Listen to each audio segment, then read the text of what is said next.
சென்னையில் அதிகாலை முதல் இடி மின்னலுடன் பெய்த கனமழையால் சாலைகளில் குளம் போல மழைநீர் தேங்கியிருக்கிறது. சென்னை மற்றும் புறநகர் பகுதிகளில் கொட்டிய கனமழையால் சாலைகள், சுரங்கப்பாதைகளில் குளம் போல மழைநீர் தேங்கியிருக்கிறது. சாலைகள் மற்றும் சுரங்கப்பாதைகளில் குளம் போல் தேங்கிய மழைநீரால் வாகன ஓட்டிகள், அலுவலகம், பள்ளி செல்வோர் கடும் அவதிக்குள்ளாகினர்.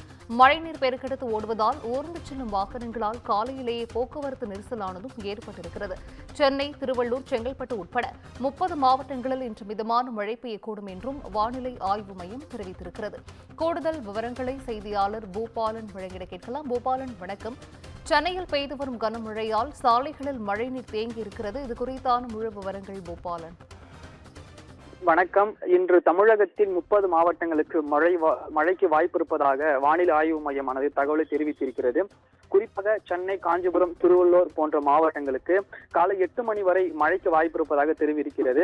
ஏனென்றால் மேகங்கள் நகர்வு குறித்து இந்த லேசான மழையும் அதே போன்று கனமழைக்கும் வாய்ப்பு இருப்பதாக தெரிவித்திருந்தனர். கடந்த சில வாரங்களாகவே வெயிலின் தாக்கம் அதிகரித்து வந்த நிலையில் சில தினங்களுக்கு முன்பாகவும் கனமழை பெய்து குளிர்ச்சி தன்மை ஏற்படுத்தியிருந்தாலும் கூட மீண்டும் வெயிலின் தாக்கமானது அதிகரித்து வந்தது. இந்த நிலையில் தற்போது சென்னை கிழக்கு கடற்கரை சாலை, நீலாங்கரை, பாலவாக்கம், கொட்டிவாக்கம், ஈஞ்சபாக்கம், பனையூர் போன்ற இடங்களில் பலத்த இடியுடன் கூடிய கனமழையானது பெய்து வருகிறது.